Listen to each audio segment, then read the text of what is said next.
Bueno, un saludo amigos, después de un tiempo sin publicar ningún video. Bueno, hoy 20 de mayo, día de la cubanía, salgo con otro video más para hablar sobre esta fecha, 20 de mayo, día de la independencia de Cuba, día de la cubanía. ¿Qué pasa con esta fecha? No vengo a hacer un análisis histórico, solamente como cubano voy a dar mi opinión y mi reacción acerca de lo que sucede hoy en la actualidad con esta fecha del 20 de mayo, Cuba. Bueno, hoy estoy desde el Parque de la Sabana, un lugar que me recuerda mucho a Cuba por la ciudad deportiva. Pues aquí tenemos el Estadio Nacional, hay muchos terrenos de fútbol, pero también hay esta parte boscosa, que esta parte sí ya se parece un poco más a lo que era en Cuba el Parque Lenin. Aquí muchas personas, ahora a esta hora no, hoy es día entre semana, en la tarde ya amenaza con lluvia, pero aquí normalmente, sobre todo los fines de semana, las personas vienen a descansar y hacen sus picnic y demás, se sientan en los bancos. Esto se llena los fines de semana. El por qué han querido censurarla y ocultarla en la historia, sobre todo en las clases de historia que se le da a los muchachos en la primaria, secundaria, preuniversitaria, hasta en la universidad. Bueno, es porque ese antiamericanismo que sembró Fidel Castro en la población cubana después de la revolución del 59. Después que él cogió el poder, él tenía en las venas ese antiamericanismo, parece que por el padre, que era español y luchó en la guerra de independencia de Cuba, pero luchó con los españoles, es decir, fue un oficial español en la guerra de independencia de Cuba.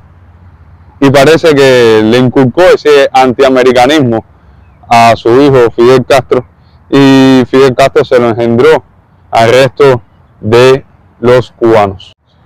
Pero ¿por qué es que Fidel nos engendró eso, no? ¿Cuáles fueron las causas, los argumentos de Fidel?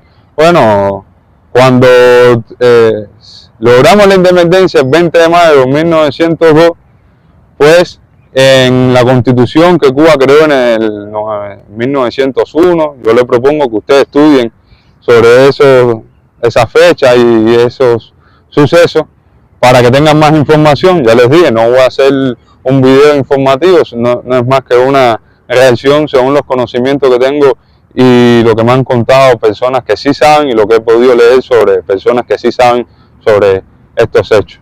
Y es que cuando la Constitución de 1901 estaba integrada también la enmienda Platt. La enmienda Platt que decía, bueno, que el gobierno de los Estados Unidos tenía autorización para intervenir militarmente en Cuba cuando quisiera. Realmente era algo que, bueno, a día de hoy, si analizamos, es algo que no nos hubiese gustado, ni en ese momento, ni antes, ni ahora. Pero bueno, hay que ser pragmático y ver la situación en la que está naciendo la República de Cuba. Y es que después de tantos años de lucha, están los mambises muy cerca de conquistar el objetivo. Y bueno, realmente Estados Unidos fue un aliado para derrotar al ejército español y los cubanos pues no teníamos experiencia de construir una república y demás, y por eso Estados Unidos, para dejar seguro el camino de Cuba, prefirió ser ese hermano mayor que va a estar detrás de los pasos del hermano menor en todo su crecimiento hacia la democracia. Así lo vieron ellos y realmente no creo que era lo mejor, pero tampoco era un gran obstáculo para el nacimiento de la República Cubana, como así se demostró después con la historia. Luego, después de varias décadas, cuando la Constitución del 40, ya la enmienda Platt había sido derogada, ya habían pasado varios presidentes por la historia de Cuba, siendo elegidos democráticamente, había varios partidos políticos y demás, pero también ya había varias revoluciones, varias protestas, varios conflictos en la sociedad civil cubana, conflictos civiles también, guerras civiles habían sucedido. Pueden estudiar en la historia acerca de lo sucedido con el Partido Independiente de Colón, otras luchas y sobre todo la revolución del 33 con la derrota, la caída del dictador Gerardo Machado, con esa revolución que luego fue la semilla para que se creara la República de Cuba con la Constitución del 40 en 1940, y a partir de ese momento ya no había enmienda plan ni nada por el estilo, y Cuba gozaba de un orgullo tremendo porque ya Cuba era un referente a nivel Latinoamérica, a nivel mundial también. Llega Batista al poder mediante un golpe de Estado en 1953, hecho a un lado la Constitución del 40, y entonces empezaron a suceder cosas muy malas en la República de Cuba, donde empezaron nuevas revoluciones más, nuevas luchas por tratar de tumbar a Fulgencio Batista del poder, y lamentablemente se tumbó a Fulgencio Batista de la peor manera que podía ser, y era con Fidel Castro como líder. Una persona totalmente antiamericana, una persona que tenía un gran odio y que le gustaba el populismo y le gustaba el poder, que no sabía nada de economía, que no sabía nada de cómo hacer crecer un país, pero que sí era en su momento un gran líder para hacer protestas y cosas así. Y bueno, dirigió la lucha en la Sierra Maestra.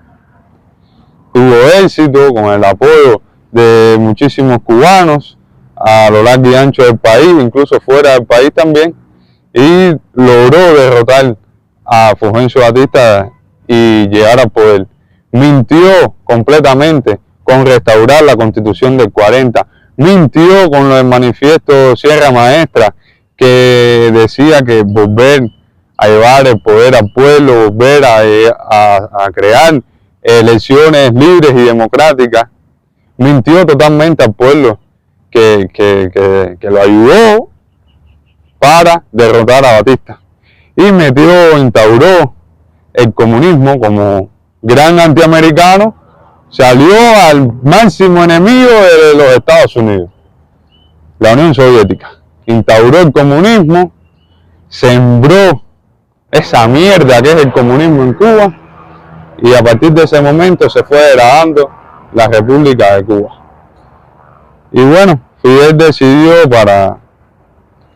no sé de qué manera se fue censurando la fecha del 20 de mayo como un orgullo para Cuba, como un orgullo de celebrar la independencia de Cuba y demás, y fueron engañando a las próximas generaciones después del 59 con que en aquel momento no éramos más que una neocolonia, Como una historia peculiar que le quiero contar. Yo estando en el preuniversitario, yo pasé el pre-Menin, en aquel momento adoctrinado totalmente, pues sentía mucho orgullo de pertenecer al preuniversitario en Menin. Ahí es donde yo conozco a Michel Torres, que éramos grandes amigos. Tengo algunos videos hablando sobre él, aquí los pueden buscar en el canal, y más adelante les mostraré otros videos más que también tengo, y otros videos que debo hacerle también a Michel. Pero entonces, como historia peculiar, estábamos en el aula en una clase de cultura política y tocamos algunos temas referentes con esto de la República de Cuba y demás.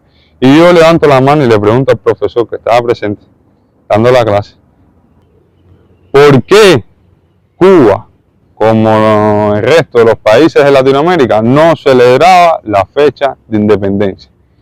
Él me dijo que no, que Cuba sí celebraba la fecha de independencia, que eso era el 1 de enero. Yo le dije, no. 1 de enero no, 1 de enero es una revolución. Varios países también celebran el día de algunas revoluciones de su historia, pero también celebran la fecha de su independencia, sobre todo los países de Latinoamérica que fueron colonizados. Y entonces aquello fue una guerra tremenda que quienes me conocen del preuniversitario, ese momento yo creo que fue uno de los momentos más recordados en la historia de mi aula en el preuniversitario. Porque el profesor empezó con una necedad diciéndome que no hubo independencia el 20 de mayo, que si la enmienda bla, y bla, bla, bla, y bla, bla, bla. Y realmente era un profesor que sabía lo que yo le estaba diciendo. Sabía cuál es la razón de mis dudas, pero no podía decirlo ahí. Y menos en un preuniversitario en Benín. El profesor estaba frustrado y ante esa frustración lo único que sabía repetir era no hubo independencia, no hubo independencia. Aquello fue muy famoso todavía en los grupos WhatsApp de mi aula. Eso varias veces lo tocamos, ¿no? En aquel momento de no hubo independencia, no hubo independencia, repetidamente ahí por el profesor, que no tenía otro argumento que decir eso, pero realmente Cuba en ese momento fue independiente. Se celebraban históricamente el 20 de mayo como el Día de la Independencia y eran días festivos en Cuba. Y bueno, a partir del 1 de enero del 59 nos metieron en la cabeza que solo habían 3 fechas festivas en Cuba. Pues el 1 de enero, Día de la Revolución, el 26 de julio, Día de la Rebeldía, y bueno, no les quedó de otra, no podían rechazar esa, ¿no? El 10 de octubre del inicio de la independencia de Cuba. Y yo creo que esa es la fecha que más ellos hablan de cubanía, y como está muy cerca también del 20 de octubre, el día del himno nacional, ahí donde más han intentado con el día del inicio de la guerra y el día de la cultura nacional el 20 de octubre. Con eso han querido manipular y tapar a nivel histórico, en más de 60 años, la fecha del 20 de mayo. Una lástima, ¿no? Y yo creo que los cubanos que estamos fuera debemos rescatar esa fecha, el 20 de mayo, como Día de la Cubanía, y la fecha de nosotros, y celebrarlo de verdad. Yo creo que sería un buen momento los 20 de mayo para reunirse los cubanos que están regados por el mundo, en las ciudades que estén, reunirse y celebrar y no pasar por alto la fecha, porque me parece que es una fecha muy importante para Cuba y que, bueno, dicen que los pueblos que olvidan su historia están condenados a repetirla. Entonces, bueno, parece que es cierto, aquí se cumple ese dicho. Nada, aquí los veo, aquí está el Estadio Nacional, aquí está el Hilton, el Hotel Hilton. Esto es es lo más parecido al Hotel Habana Libre, bueno, que también Fidel le cambió el nombre, cambiaron 1000 cosas. Bueno, el Hotel Habana Libre era el Hotel Habana Hilton, de los Hilton, y en su momento era uno de los edificios más grandes de Cuba, más altos. Bueno, el Hotel Hilton aquí en San José, Costa Rica, es el más alto de toda Costa Rica. Y aquí está el Estadio Nacional, donde juega la Selección Nacional de Fútbol, donde se hacen conciertos y otros eventos culturales. Muy bonito. Yo creo que es de las cosas más bonitas que tiene Costa Rica, el Estadio Nacional junto con el Hotel Hilton. Uno de los lugares que les recomiendo visitar. Casualmente aquí a 3 cuadras está la Embajada Cubana. Y nada, de paso decirle y convocar a los cubanos que están aquí en Costa Rica, sobre todo aquí en San José, de que el próximo sábado, 25 de mayo, pues vamos a manifestarnos frente a la embajada. Iba a ser este 18 de mayo, pero bueno, por problemas precisamente de organización, muchas personas se enteraron tarde o demás, y bueno, ya, al final, el 25 de mayo vamos a manifestarnos en la embajada de Cuba en contra del régimen comunista, esa embajada que no defiende a los cubanos migrantes, mucho menos a los que nos consideramos exiliados. Pues lo único que hacen es meter propaganda y hacer trabajo de espía, no otra cosa, trabajo de inteligencia con el tema del comunismo, meter el comunismo donde quiera que ellos están metidos. Son una plaga estos embajadores cubanos por todo el mundo, y realmente creo que vale la pena. Así que nada, el que se sienta cubano, el que se sienta anticomunista, que vaya ahí el 25 de mayo aquí en la embajada, cerca del Estadio Nacional, y el Hotel Hilton, a 3 cuadras aquí, está la embajada cubana, así que no tiene pérdida, no tiene pérdida. Nada, felicidades a todos los cubanos por el Día de la Cubanía, fecha de la Independencia de Cuba. Síganme en más videos. Y nada, ahora vamos a estar bastante activos, vamos a hacer bastantes videos de ahora en adelante. Un saludo a todos y bueno, compártanlo a los que ustedes crean que les puede gustar este tipo de contenido que hago yo. Abrazo a todos, nos vemos. Viva Cuba Libre.